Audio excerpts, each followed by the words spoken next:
Welcome to Open Talk, an ongoing discussion of the state of photography in the age of COVID-19. I'm Travis Keys, your host, also a photographer, a New Yorker, a Sony shooter, and chairman of American Photographic Artists New York.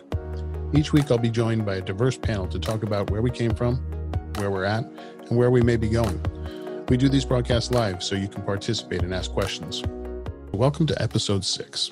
It's kind of crazy to think that we've been in kind of this isolation craziness for this long. I know how much this has affected so many of us. The uncertainty of it can be a little overwhelming, or a lot overwhelming for that matter. And I wanted to have these open talks to really kind of discuss openly our feelings, whether you be an extremely successful commercial photographer or a family portrait photographer, an event photographer, or an agent or a booker or all makeup artist. It was important to have these conversations to know you're not alone and that we don't have all the answers, but hopefully together as a community, we can support each other and help each other through this very difficult time. I'm really excited about our panel tonight. It's a very diverse and eclectic crew, but all leaders, amazing photographers and artists in their own right. First off, Robert Evans, who I must admit right off the bat is probably one of the reasons I'm shooting Sony. I met him years ago on a job. He was probably one of the first professionals that had adopted the system and was using it professionally. That was definitely a big influence on me. He's also a Sony artisan of imagery and probably one of the most highly acclaimed, sought after celebrity wedding photographers around. So I'm really happy to have him tonight, and we'll go into more of what he's doing. Next off is BP Miller, a personal friend of mine. He's an award-winning photographer, photojournalist. He's a speaker and educator. He has been doing some amazing stuff while we've been in quarantine, and we'll go into that later. And last off is our very own APA Nader, who is a food and lifestyle photographer. He's also on the board of directors for APA San Francisco, and he has kicked off our brand new show, Biz Talk, that airs every Tuesday. Guys, thank you so much for joining us. How is everybody doing today? I'm What's good. up, Thanks, Travis. Yeah. Evening. What's going on? How's things? Well, we're all still here. It's a start, right? It's a start. A wonderful start. Yeah, I'm so happy that you guys are here. Where's everybody right now? What's your locations? Home studio. Home studio. Where's home for you? I live in Minneapolis now. Ah, fantastic. BP? I am actually in our studio in right outside Philadelphia, Pennsylvania, an area called Phoenixville. People that are more familiar with Valley Forge may not, or may know where that is. But about 30 miles outside of downtown Philly. Fantastic. And Nader? I'm in my home office. It's basically a second bedroom here in the Mission District in San Francisco. Yeah. Awesome. I'm going to do a little dive deep with each one of you, and I'm going to start obviously with Robert because he's the one I have queued up first. So let's kind of go into that and tell Robert. Why don't you tell people sort of a little bit about your background, where your kind of started, your roots were from, and kind of kicked you off. From Southern California. I lived there my whole life up until about 6 years ago, and I left primarily just because I wanted a better place to raise my kids, and I traveled enough for what I did, so I decided to leave. And I primarily am known as a wedding photographer. I can shoot anything, and if I can, I'll tell you. But I've been shooting for 30 years, believe it or not. I shot my very first wedding in January of 1989. And I really didn't want or wasn't looking to be a wedding photographer. I like to say it kind of chose me, but that's a much longer story. But 30 years later, I'm still doing it, and I still love it. I absolutely love it. It's such a challenging, fun, type of thing that you get to do. I do a lot of destinations, so I've traveled all over the world and gone to fun places. So that kind of makes it sexy, I guess. But it's fun to go to different places and shoot. But I really sort of love to tell that story and watch people watch people get married and just sort of try to tell that story uniquely each time in a something that's kind of similar each time, yet they're all different, I guess. Now, in 30 years, was there any other jobs, or was it always photography for you? Nope. I have supported myself 100% on photography since I was 18 years old. It's pretty amazing to be, to have that, for me, I didn't discover photography until probably 6, 7 years ago. And it was a change of many things. To be in it that long and still have a love and passion for it, it always impresses me. And was there a certain person or a camera? What kind of made you go, that's it, photography? It started out like I had a middle school teacher that, long story, like I was in kind of a gifted class, and when they moved to the second semester, the course that we had taken because of our gifted classes, we didn't have to take health or whatever, so they didn't have anything to do with this. So then one of the teachers said, oh, well, I'll teach a photography class. Her name was Mrs. Wallace. I remember her name. And, I did the basic stuff like making the pinhole camera out of the oatmeal container. And I was pretty much hooked from there. My dad was kind of very much into it. And so I had his, I started actually ironically shooting with Alta cameras. And that's what I first started on. And that's kind of how I got hooked into it. I made sure that I took it in high school. And then after high school, I got away from it for just a short period of time. I was going to a junior college, and I kind of didn't want to know what I really wanted to do with my life. But photography is sort of what I fell back on and what I loved. So I always say I was just naive enough to believe that I could do it. So I know you sent me some photos, and I'm gonna click on the first one here for you, and maybe you can talk us through. I mean, obviously, a wedding photographer. This is the very first thing we think of. Yep. So I chose them in this specific order as I asked you to put them in order. I chose this one. I shoot a lot of sports and stuff as well, and my boy's really into aviation, but I sort of like this photo. It's on right now, right? And but at the same time, what I like about this photo and the parallel of it is our world's been turned upside down, but it's still very bright and very colorful. And I think that's sort of the vision that we have to have, is that, we all are going to come out on the other side of this. And what that is for people we don't know. I mean, I think that's obviously the scariest thing about the future is we don't know what it is. So then, Yeah. But I really sort of like this as a symbolism of that, because it's a, a beautifully bright, even whimsical, type image. I mean, just even the reflection of him on that wing is just insane. Yeah. So this was shot just ironically with the A9 and the 100 to 400 when it first came out at Oshkosh Air Show. Well, I was from the ground. I wasn't in a plane next to him. I met you years ago.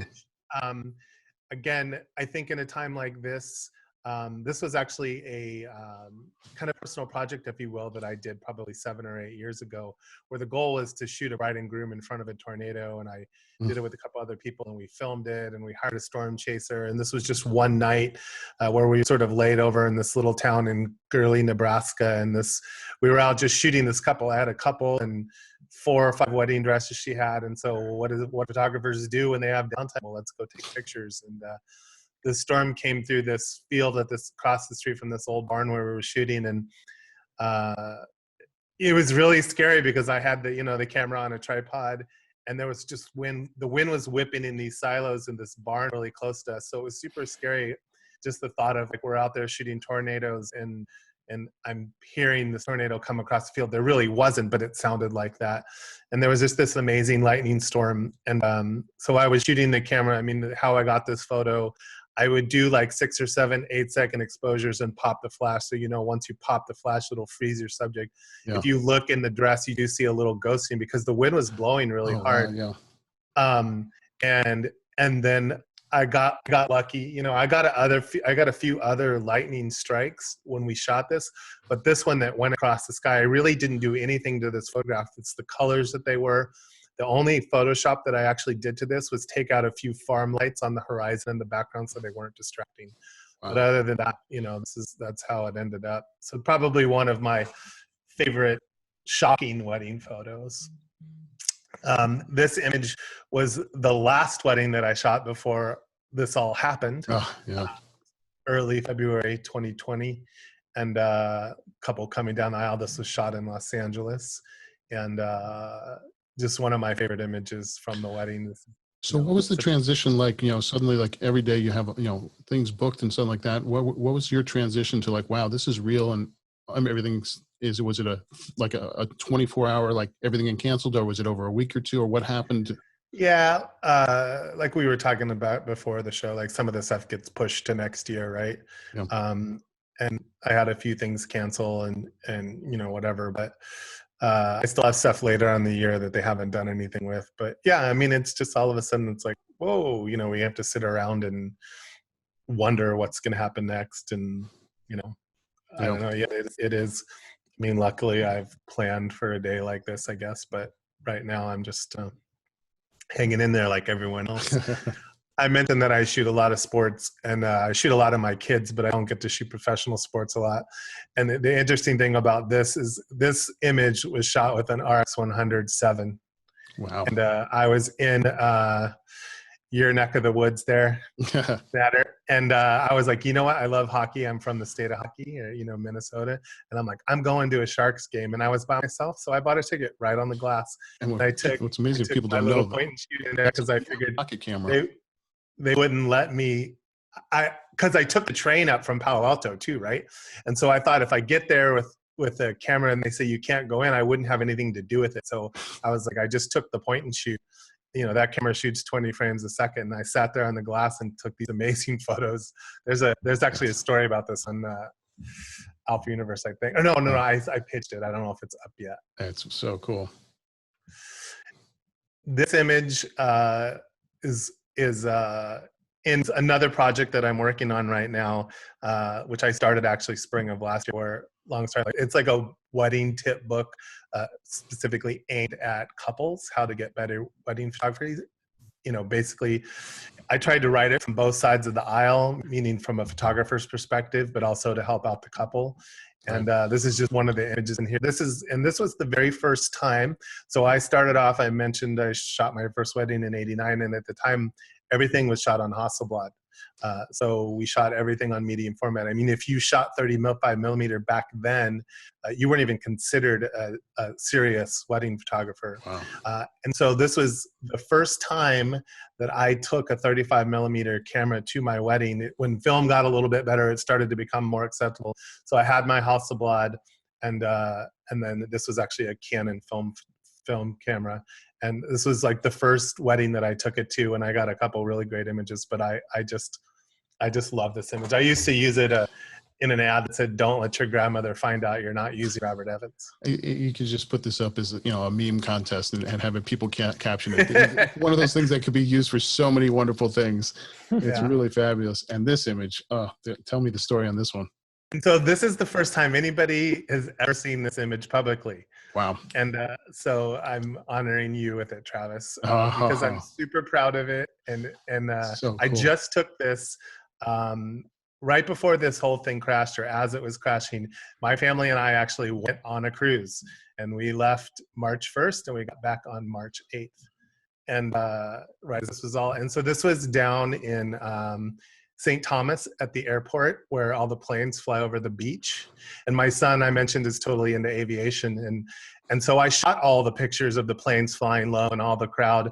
And I didn't know what else to shoot. And we'd shot 5 or 6 planes coming in, and I see this woman doing this. And so I dropped to my knees right in front of her. She had no idea that I took the photo, and I took this image. And to me, like, I didn't enter this image. I think I'm waiting for the Sony World for this year. Seriously, it's that's like the first time. Like that's why I was like, I don't know if I should show it or whatever. Which Sony camera were you shooting on? I believe this was. I think I had the A7 III. So you've been on Sony for how long now? Because I know when I just started in this. 12.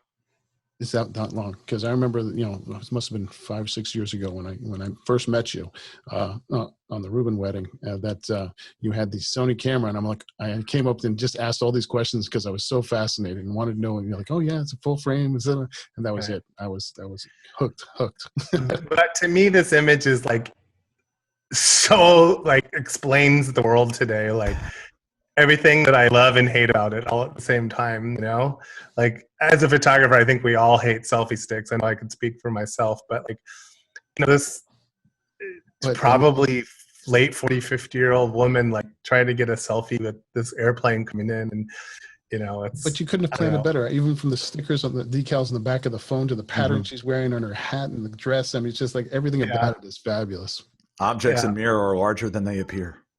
Yeah, if you guys want to help me, or even your audience, Travis. I need a title for this, so when I enter in the photo, Fantastic. So if I anybody haven't has thought a of a good title, let brilliant us title know. for it. Yeah.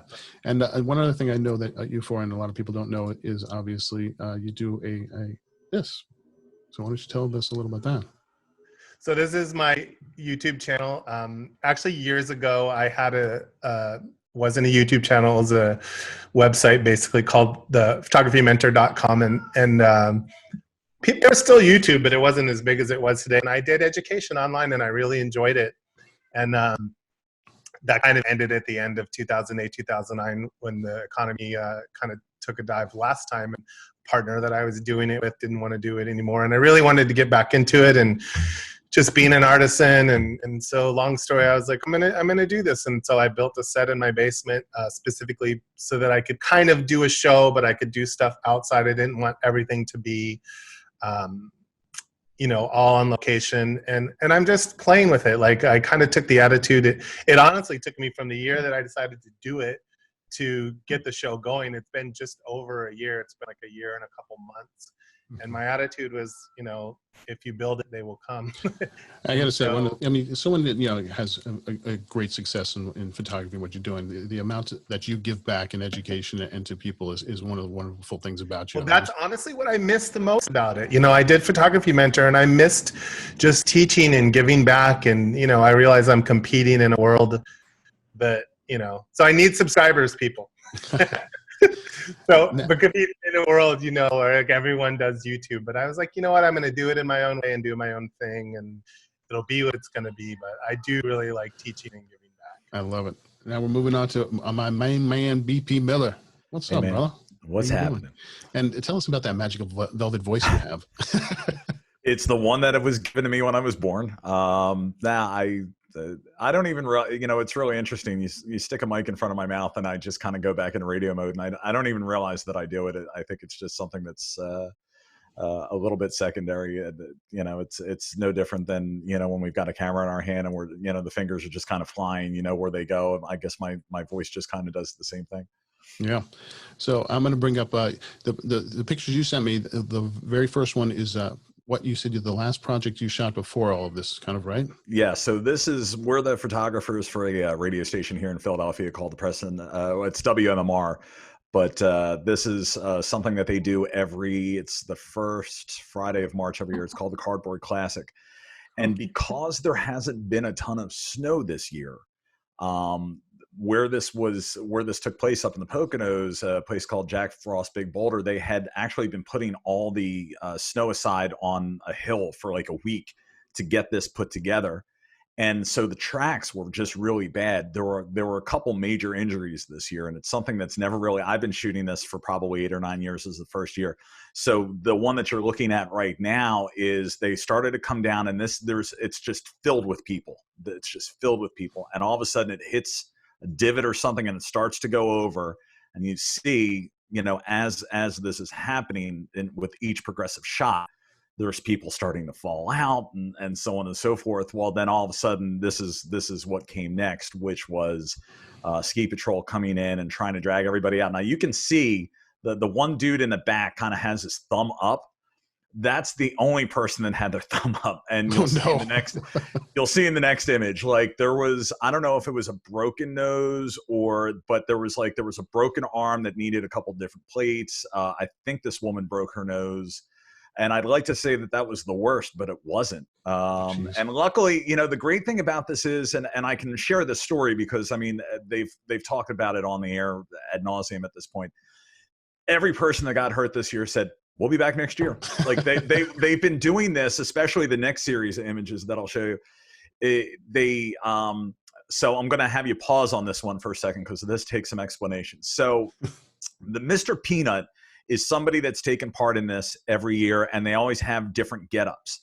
The Peanut Mobile that you see behind him without anybody in it, now keep in mind, this is all cardboard, glue, and tape. That's all it's allowed to be, was 1,600 pounds empty. Oh my gosh. So the guy in the red jacket is Preston Elliott. He's from the Preston and Steve show, and he's talking to this guy, Mike Javorka, who is Mr. Peanut. So you can move on to the next one. What happened next is that Mr. Peanut was going to go down on his own on one ski and the peanut mobile was going to go after them. So, but we missed one. There was, Did we? Let's go yeah, back. there was one image. Oh, I don't know what happened to it. You can go on to the next one. It's fine. So they're going down, and he falls, like almost immediately falls on his ski. And before they had a chance to really clear him of the lane, the peanut mobile is coming down. And I don't know if you can see it, in the middle of the peanut mobile is Baby Peanut. And there's probably, I'm going to say 15 or 20, if not more, people in the peanut mobile. And you can pretty much imagine what's about to come. So one person's already fallen out of the back.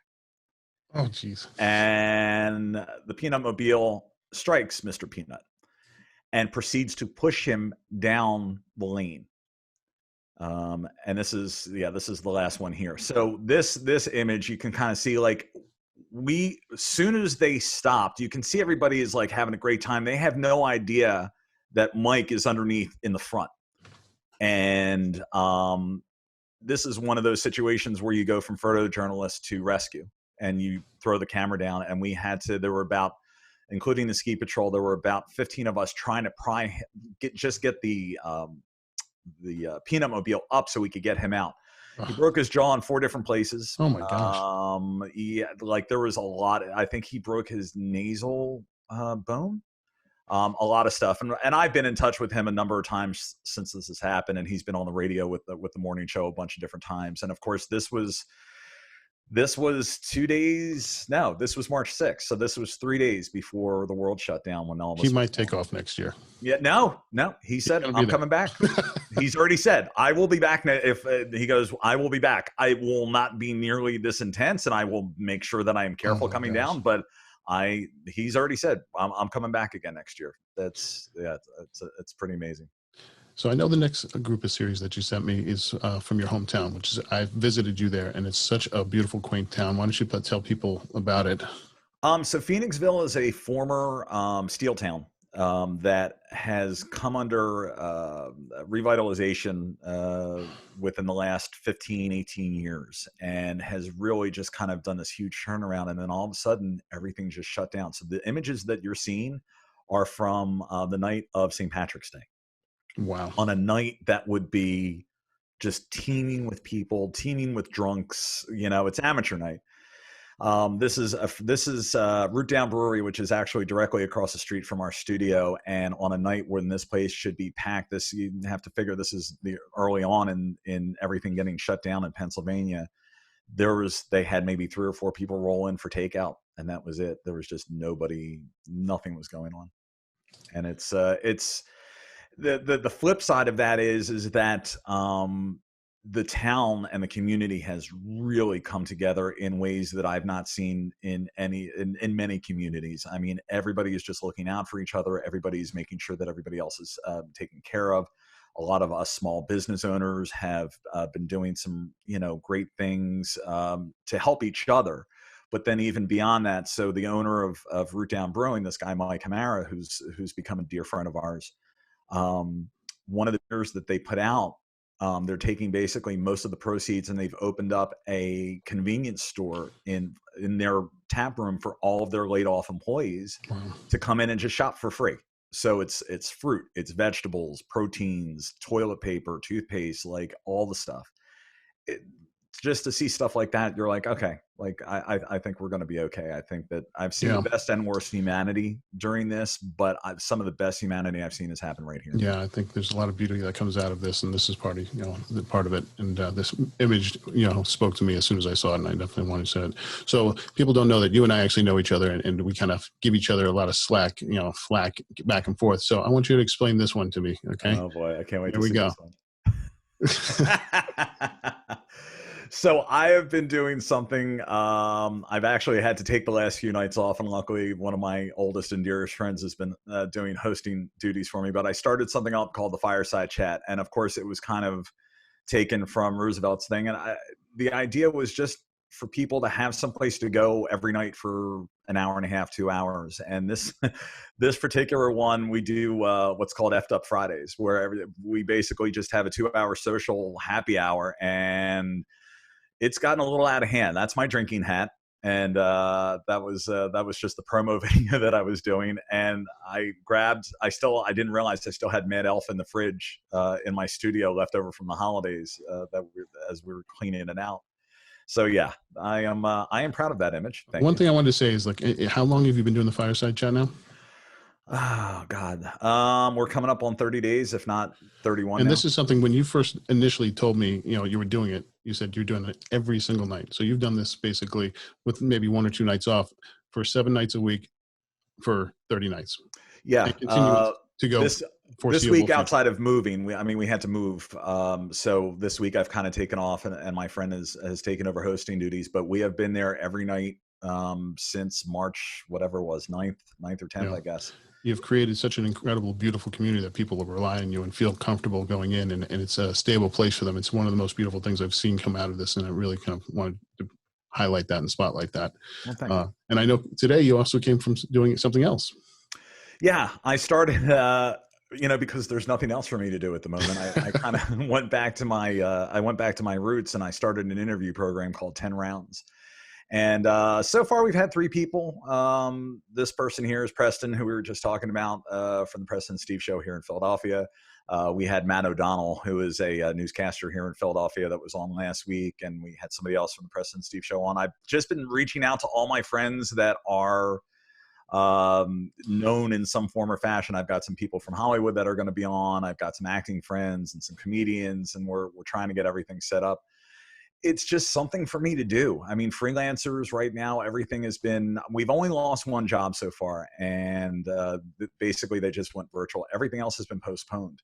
So, at this point, I can only take so many, I can only walk around my hometown or in certain areas and make so many images that are of empty storefronts or empty streets and stuff like that. So, just trying to stay busy. Awesome. And finally, and not least, you know who we're going to talk to now. What's up, brother? My APA brother from another mother. Tell me about all you do. Let me unmute myself here. My name is Nader Kori.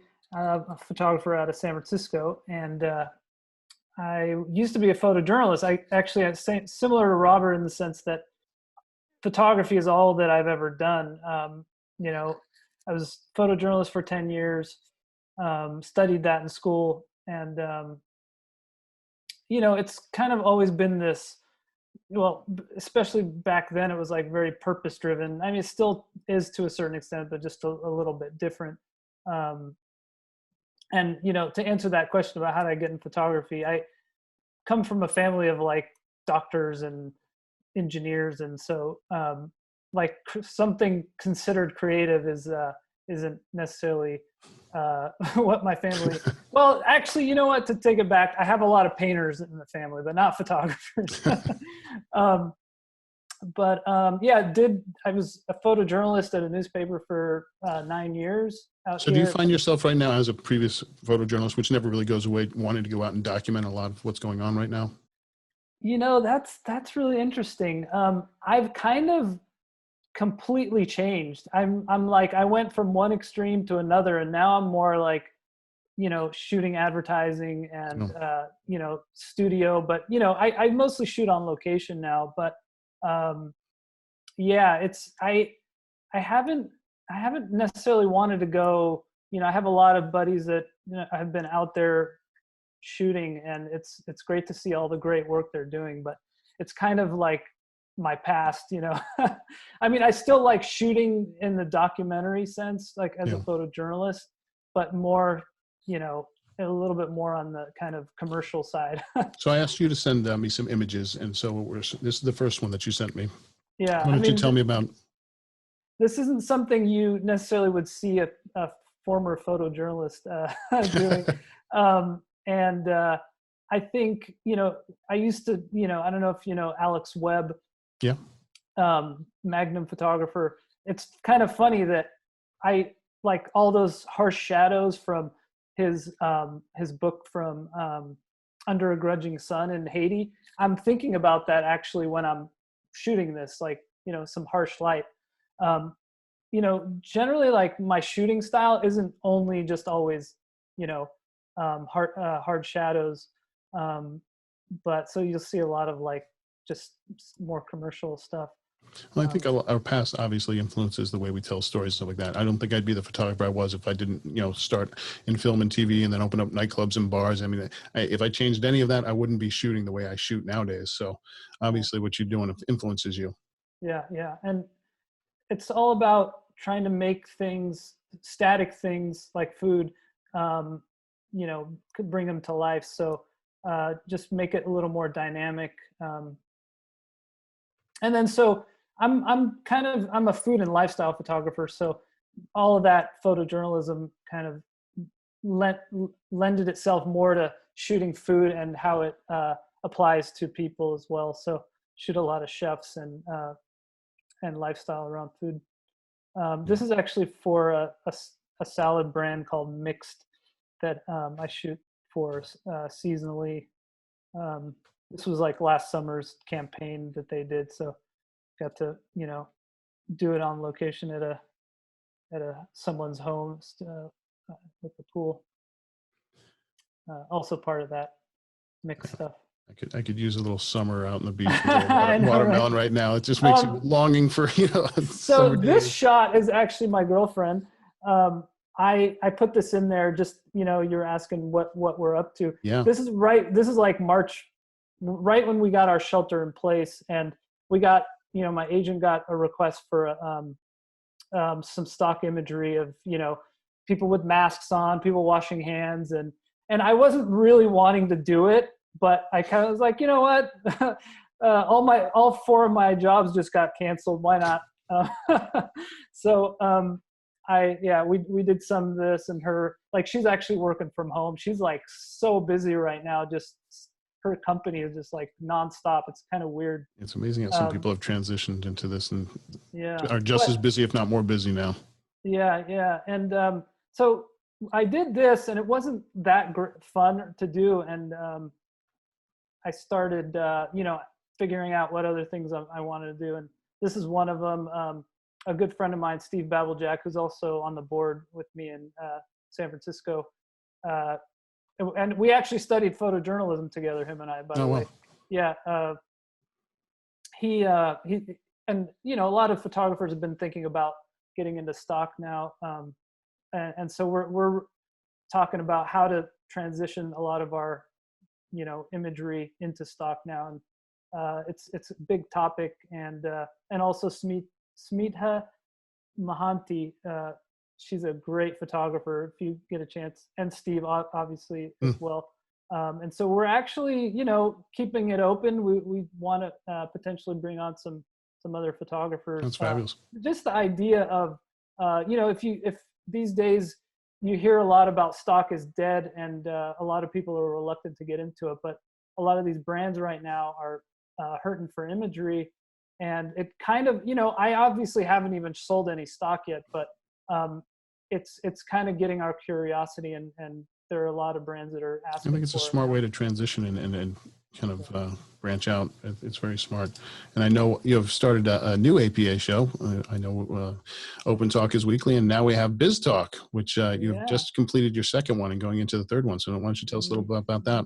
Yeah, well, you're part of the inspiration, for it, for sure. Saw you doing that, and I had this time on my hands, and I'm always like asking myself, what can I do to help and support people, and like really like where is the need, and I saw so many people struggling with what to do, and unemployment and paycheck protection program, and I thought, can I help out in any way? And so I contacted Juliette Wolf-Robin, and she was like very supportive of it. And she's like, "You want to do it?" And I was like, "Okay, well, I don't do this stuff. I'm shooting all the time." And so yeah, I gave it a shot, and it's been great. We're mostly talking about all the government aid, and I obviously want to take it more into, the business side. Keep talking about business. It's a really important topic, and we always need to learn something, and there's always something we can get better at. Yeah. We're going to talk about a couple of things, but I also want to let everybody know that's attending live here that we have a little Q&A panel, and we're going to invite a Q&A session. So if you have any questions, please hit that Q&A panel, and we'll be answering questions. I just kind of want to talk to each one of you about the transition into what you're doing now and how it's affected you in your business and stuff like that. And I know, Robert, you're someone that thrives on shooting on locations and with people and weddings. Like, what are you kind of doing now, and how are you adapting, and how did it hit you?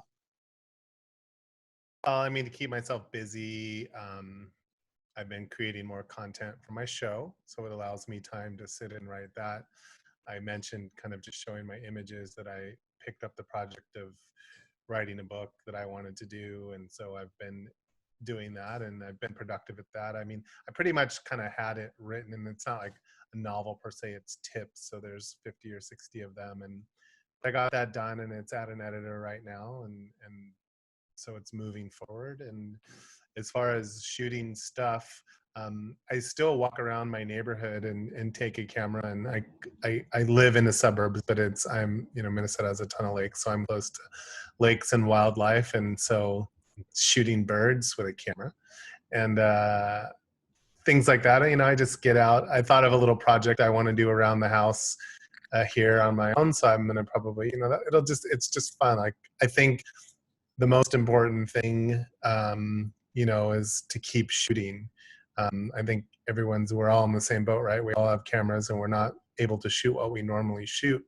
But I think the most important thing is to keep shooting or create your own little personal project, and work on that. Because even in my experience, even back when I did that tornado, shooting a bride and groom in front of a tornado thing, and that led to other things, and it leads to other inspirations.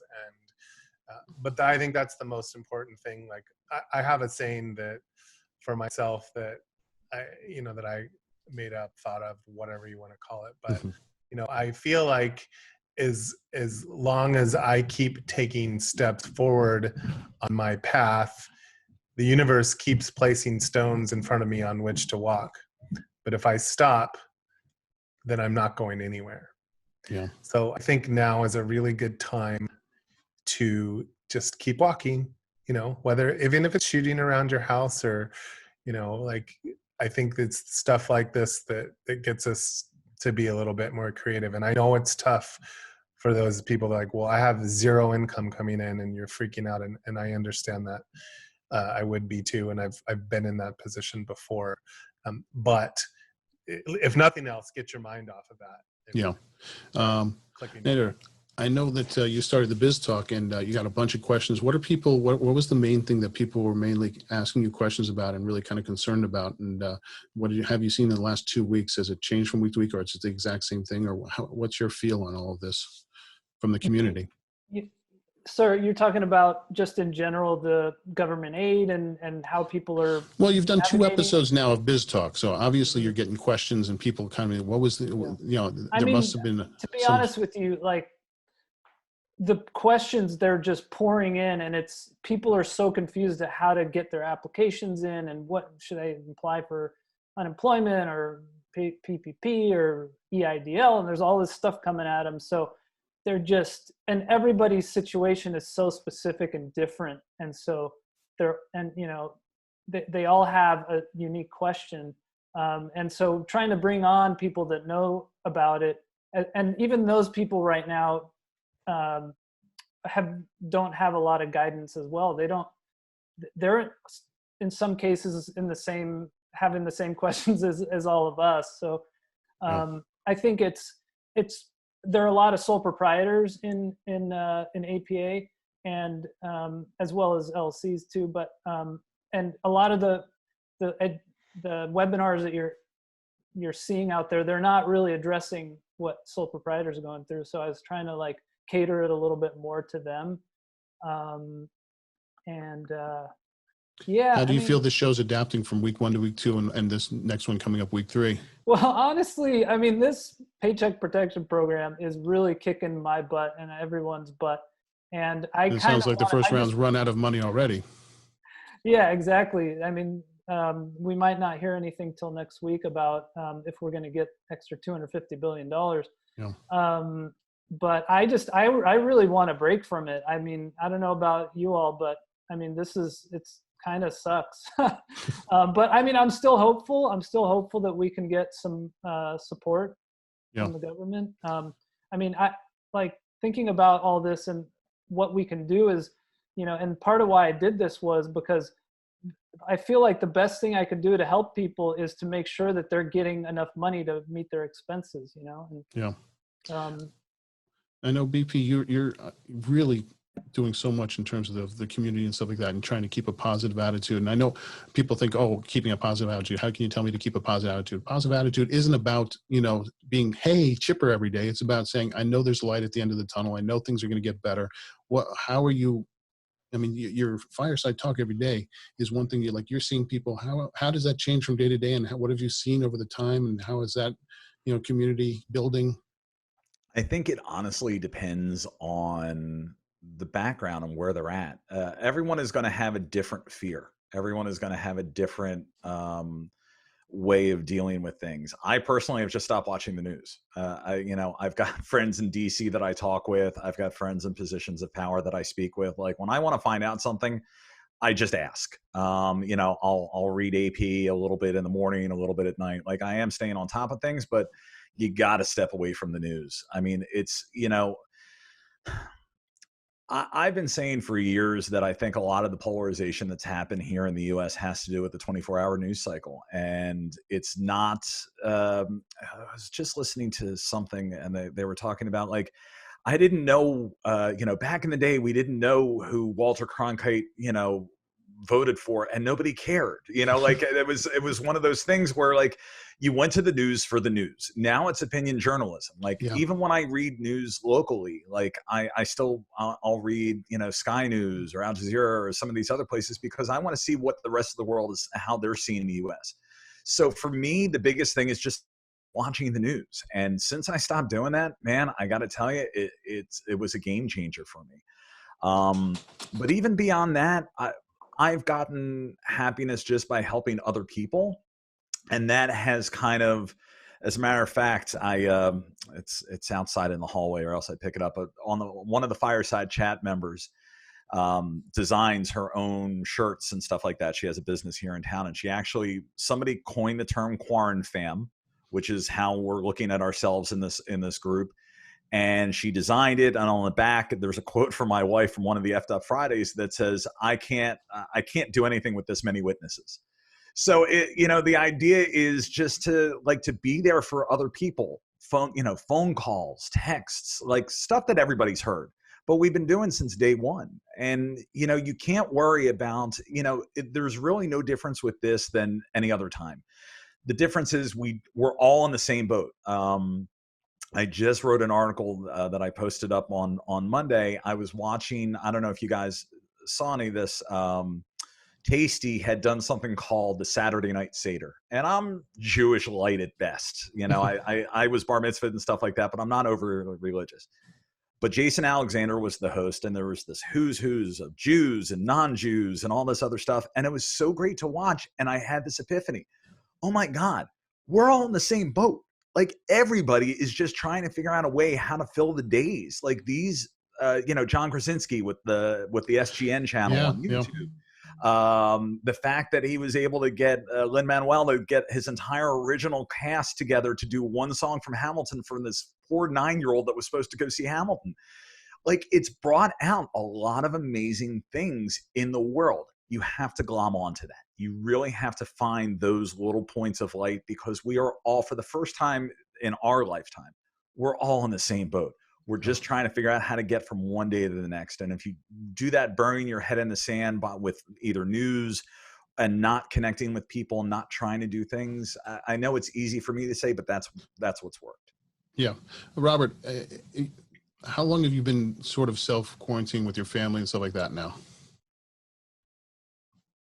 I guess pretty much since like March 9th.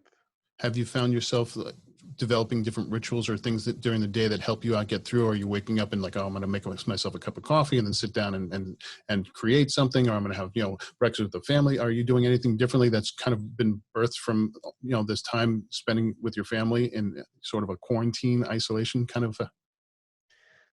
Well, I linger a little longer with the coffee in the morning.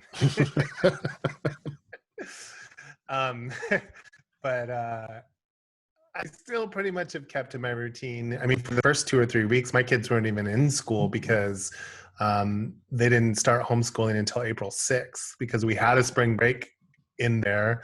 And then in Minnesota, they didn't want to start, they wanted to start every school on the same schedule. So that's that.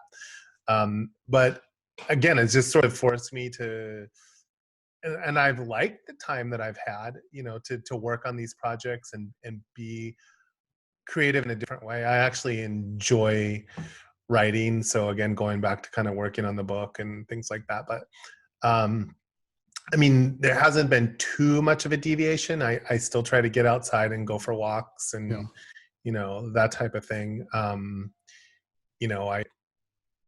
In Minnesota, it's bad, but it's not New York. And Right. so, I love that city, and I've thought that's the first thing I thought of is like, oh my gosh, those people in New York. I mean, so your mind does go there, and I try to have compassion and just think, about those people but just go about my life. And, I agree with what BP said. I don't watch the news either.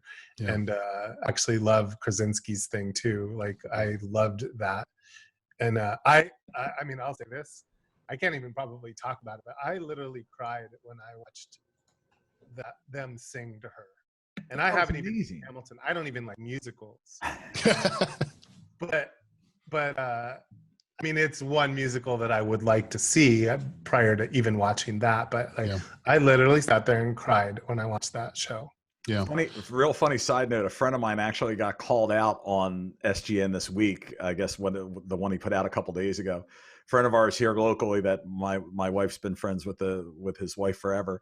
He made this small little squirrel picnic table and put a corn cob in the middle of it. Oh, I saw that. That's our friend around. Brian. That was our friend Brian, and it was the same day that I put the article out referencing John Krasinski, and I was like, oh my God, Brian is in that. Like, I know somebody that John Krasinski talked about. Like that's So I know a lot of people are kind of watching right now and kind of curious about using this time to the best of their ability. And I know there's all these wonderful people putting webinars for education and knowledge and workshopping kind of stuff and websites. What would you suggest to people right now is this something, do you suggest trying to build clientele or not build clientele, or how do you reach out to people, or what's a smart way to do it for all of you guys? Because, I know if I get another, hey, we just wanted to address you on the COVID-19 kind of email, it's going to drive me crazy. But there are ways to kind of,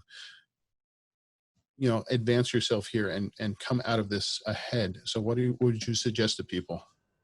I would say it's a little bit of both. Well, for me, it's, making sure people are taken care of financially. But also, I mean, I've always the saying, how can you get out of your comfort zone is always something I've thought about a lot. And I kind of have been taking this as one of those opportunities, like I did my first IG live. That was before the Biz Talk. And I interviewed a doctor about health, which was, something that I'm always really interested in. And I mean, I've had a guitar since I was probably 8 years old, and I haven't barely even touched it.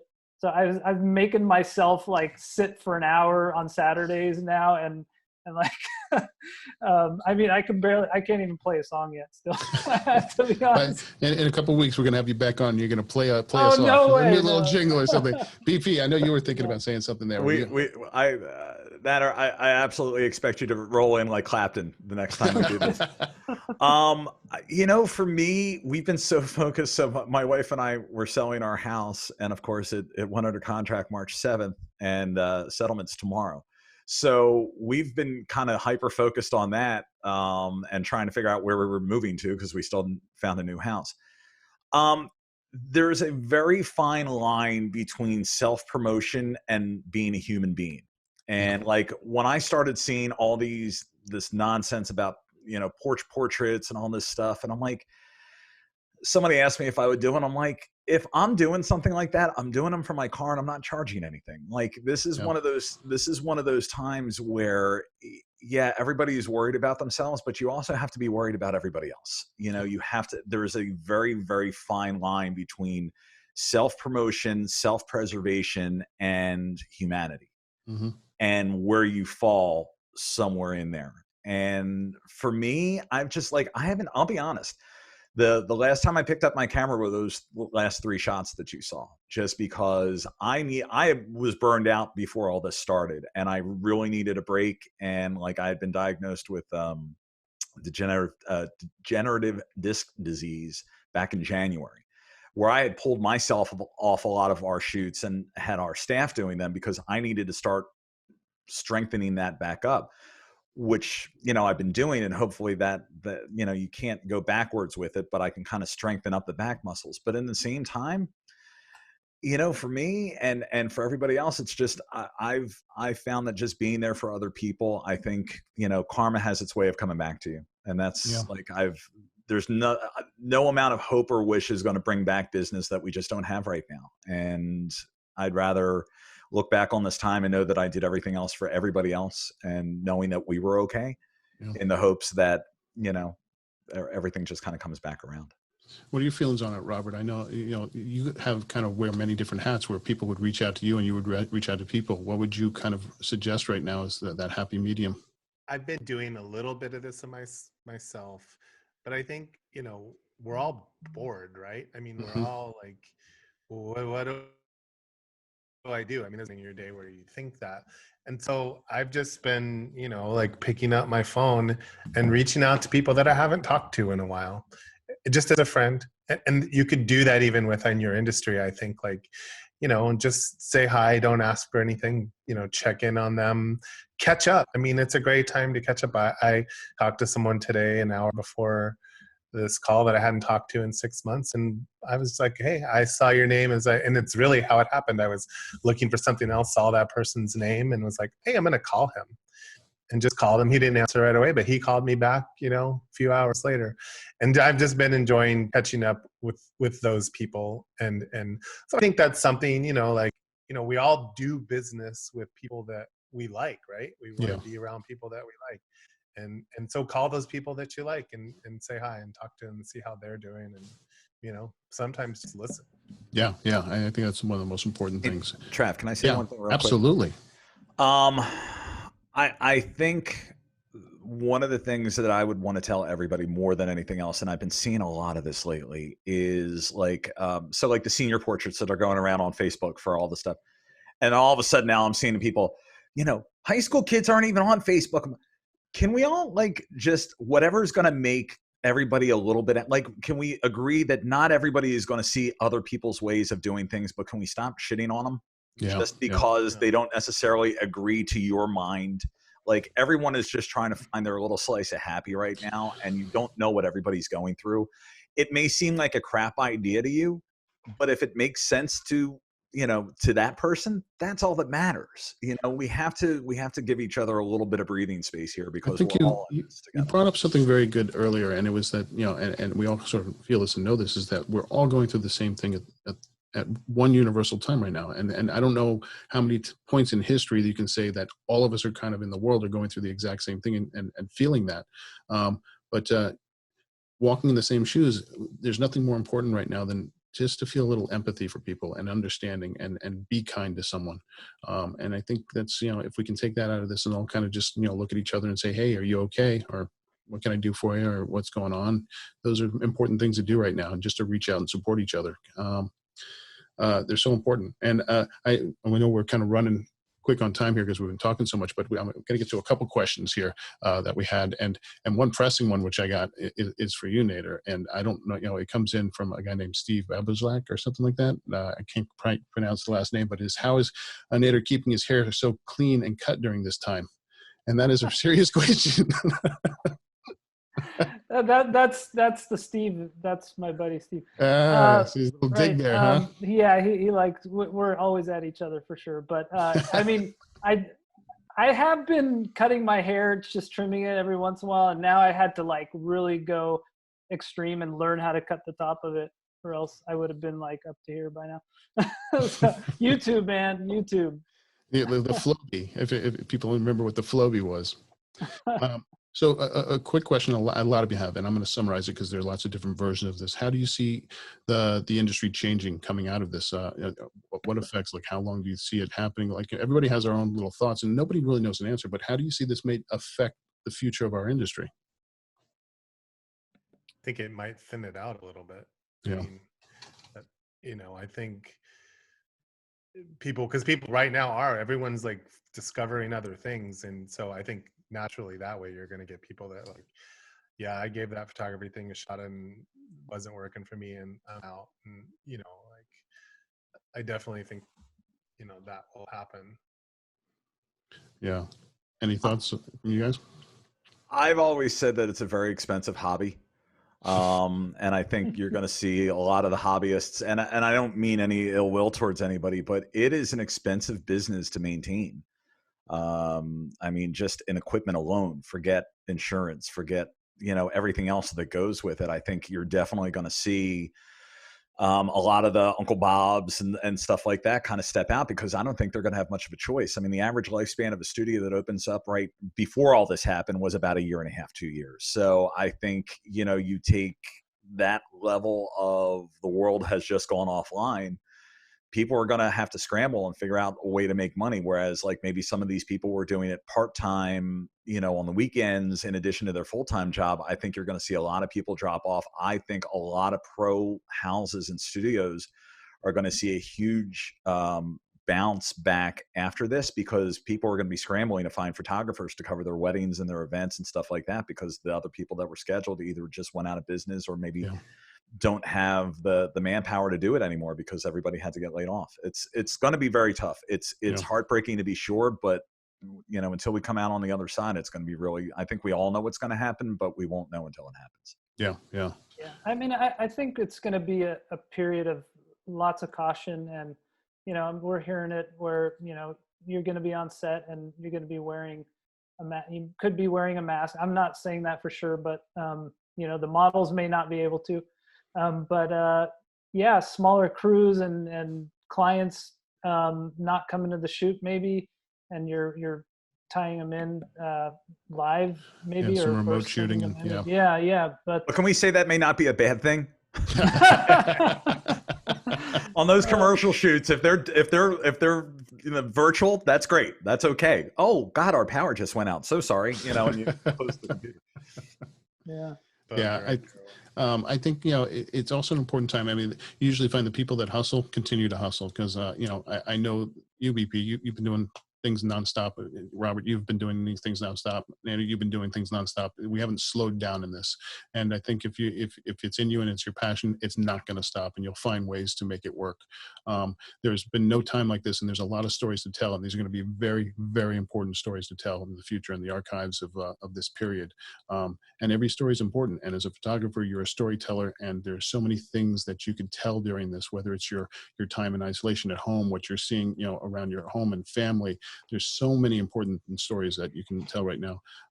That I think the people that really capture that right now are going to be all over the awards next year. Photos of the year up with Robert's airplane photo. I think real quickly, one of the positive things that'll come out of this too, and I think we're all seeing that, are all the positive stories where you like the canals in Venice are clear, and the animals that are running Yosemite, and they can see the Himalayas. And I actually saw a story the other day that said Southern California has the cleanest air of any city in the United States right now. And like, with the planet taking a break, I think people are really going to, as far as environmentally, see that like, well, that did make a difference, and we do have to do something. So hopefully that will help with that. I mean, I'm not a big environmentalist. I do my part, but I think people are definitely seeing that, and that's going to be a good positive thing to come out of this. The one thing that I would also suggest to any pros that are out there, including our fellow panelists, one thing that I've been doing is a lot of my friends have been reaching out to me and asking if I'll do Zoom and kind of teach their kids photography a little bit. Yeah. Y'all don't have anything better to do with your time right now. So what better way than to give it back to the next generations of photographers and photojournalists that are just starting out at 10, 11 years old, that are just learning the ways of the camera and realizing that, oh my God, you mean I can do stuff with more than just this? If you're able to do that and you have friends that are asking you to help, do it. Yeah. I mean, yeah, that's a good, sorry, one last thing is you're making me think about just in the sense of our industry, like is the industry growing? Is it improving? And I think just the idea that people are becoming more open, like in terms of exploring new skills and talents is definitely a good thing. And I see that happening a lot. And not only that, just the community sense of community feels like it's improved, locally here. And obviously getting these shows started is a good example of that too. Yeah, I mean, as we're coming to the kind of conclusion of this episode, I always like to kind of ask a couple of questions. What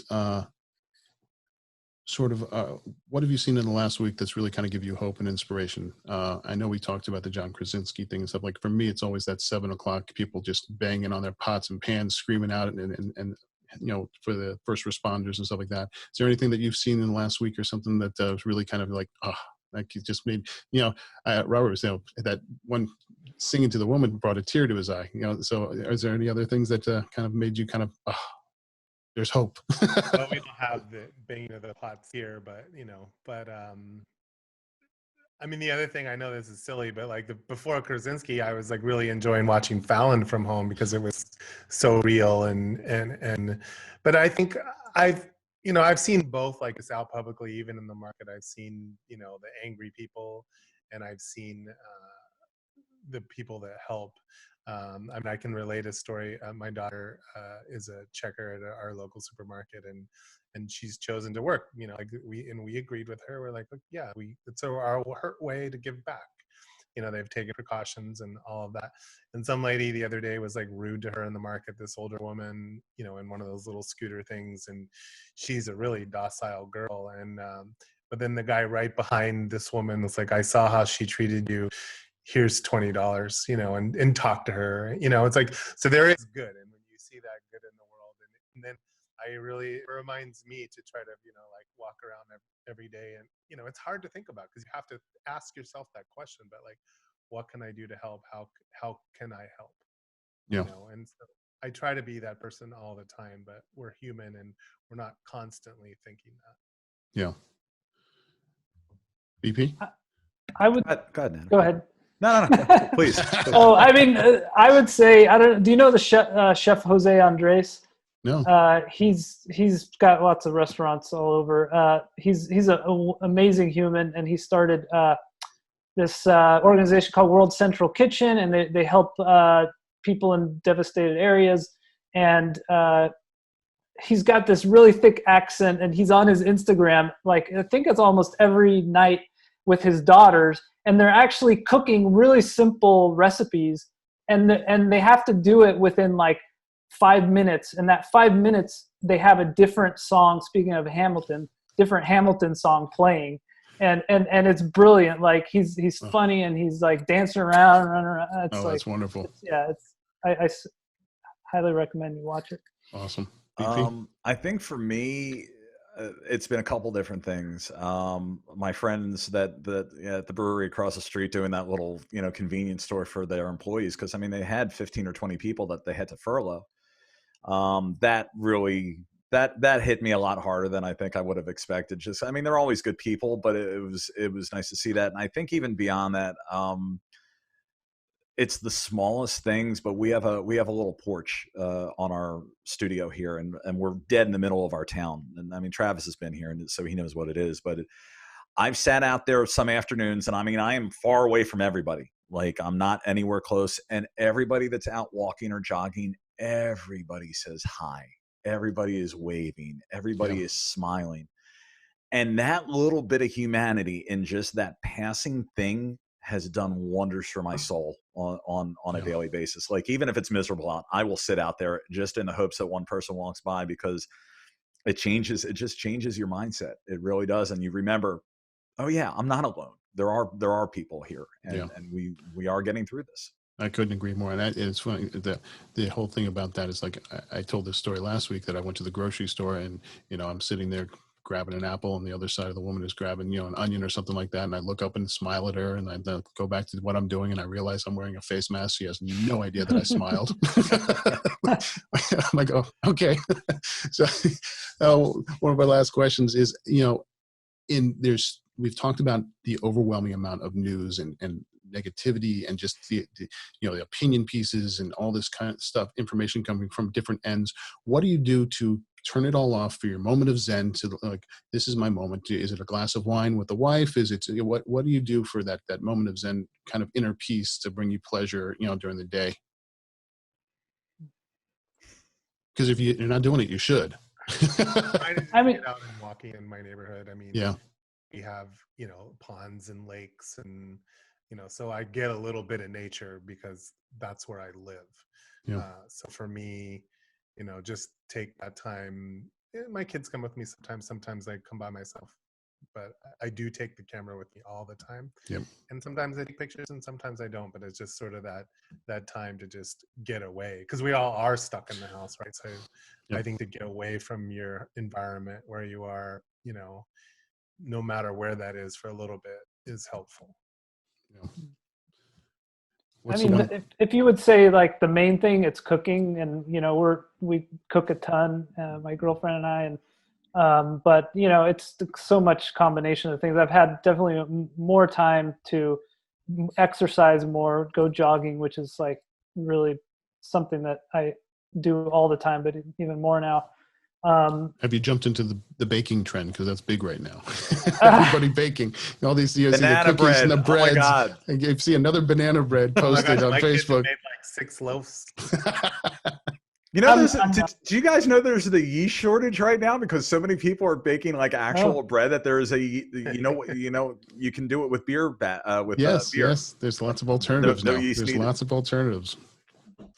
I think is weed an acceptable answer? Yes, of course it is. If so, then if not, I'd like to change my answer. In many states, I think it's an essential.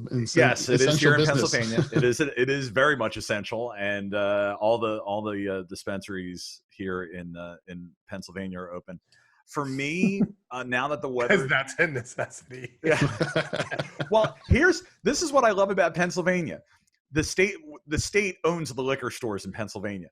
They shut the state stores down as non-essential, but they left open the weed dispensaries as essential because they're more medical than. And I'm like, okay, I sure, go with that. For me, I found I'm a cigar guy. And I just try to find, like, now that, thank God, we're doing this in the springtime, where at least the weather is getting nicer and you can be outside a little bit more, even if. Although there was snow outside this morning when I woke up. It was snowing here too. Yeah, we had a lot of sun showers today. That was crazy.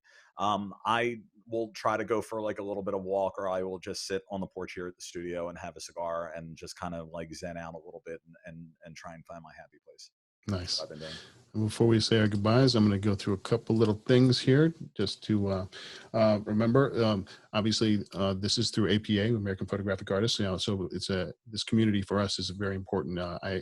My life, and I'm not a churchgoer, so it wouldn't be a church kind of community. I am, the photography community is my church, and Sony is my other community, and Adobe is my other community. Those are the people that I check in with, other than family and stuff like that. So it's very important for me to be out there and to reach out to everybody and say, hey, we're here to support you. And if you have questions or concerns, or you just want to, talk about anything, I'm easy to reach at chairman@apanewyork.com. And I love to hear your feedback and ideas for future things, shows, topics, what you like, what you don't like. If you know someone that would be great on the show. We have lots of wonderful links on our website, and we like to link all of that. We have some new stuff, obviously. We have our wonderful YouTube page, which finally got its own branding name, custom URL. So we got American Photographic Artists. So you can watch past episodes and future episodes that are going to come up. We'll be here. So please subscribe to us because we'll be putting up lots of new, wonderful content from these chats here and gents and myself and other places. Gent, I know it's a stretch. And Biz Talk, we didn't go over a lot of business questions here tonight, which we usually do because now there's a show for it on Tuesdays. Do you have panelists for the next show? You know, it's kind of more like a news show right now. So it's with the developing news. So no, we don't. But we may be talking half about all the government funding and then half about stock photography. So if people wanted to write questions or have ideas, where should they reach you? How to reach me? Nader Kori is my Instagram, or nkori@naderkori.com. It's not the easiest name to. I'll throw it here in the chat. Fantastic. We'll put up a link in the chat for you guys. Next week's show, I'm really happy to bring a personal friend, Katrina Iseman, who's another Sony artist, and Alex Garcia, who's a Pulitzer Prize winning photojournalist who I've been to Cuba with, and they're both amazing people and inspirations. Katrina is an educator, a photographer, works at Adobe, and she's just fabulous and has one of those wonderful, dry, sarcastic wits. And so does Alex. So it's going to be a fun show next week. I want to thank my panel, obviously, for being here because we couldn't do these shows without you. And it is obviously so important to have you guys and, let people know that we're not alone and that we're doing this all together, and they can reach out and ask questions and come here each week. And, like I said at the very beginning of the show, it's not that we have the answers, but if we support each other and help each other get through this, it's a lot easier, and we can figure this out together and help each other through this. So, Robert, where can people find you and the future stuff you're doing? So my YouTube channel is The Pixel Show YT. I threw that little YT at the end because someone had that, but I got all the other things that I wanted as far as Instagram and Twitter. And so Instagram is, at The Pixel Show, and Twitter is at The Pixel Show YT. We have a Facebook group. If you want to email me, it's hello@thepixelshow. Awesome. Nader, where can people find you on Instagram or any other place? And also APA, San Francisco. Yeah, mostly anything that, just type my name, Nader Kori, you'll find plenty of stuff. My website, Instagram, and Biz Talk. The one about all that legal stuff is a different person. It's not you. No. BP, you're all over the place. Where can we find you? I just put my email over in the chat. On Instagram, we're at chorus_photography. On Twitter, my goal is to get over 1,000 followers finally after 14 years or however long Twitter's been around. We're at chorusphotog, and you're always welcome to reach out if you've got questions, business questions, or just anything. I always encourage people to reach out because we're all we got. So you guys are doing great stuff and continuing stuff, from the Pixel Show to Biz Talk to Fireside Chats. And if you haven't checked out Fireside Chats, I would say check it out because it is a wonderful, welcoming, hopeful place, and it gives us all hope for a empathy and human people taking care of each other. So thank you for doing that every night. It is quite an undertaking, and I want to thank you all. And that concludes another week of Open Talk, and we'll see you next week with a fantastic panel. I wish you all well, stay motivated, and we want to see your projects. So if you guys are doing some amazing projects and new stuff, please send us some photos. We'd love to see it and share it with other people. I will be doing a new show from the ashes, all about stuff that has been born from all of this COVID time. And there's amazing work from people that, as they say, like the phoenix from the ashes, new things will be born. And boy, I've seen some amazing stuff. So I'm looking forward to share that with everyone. Guys, have a wonderful night. Thank you so much. Thanks for doing Travis. this, Trav. Great Guys, show. Take care. Take care. Take care.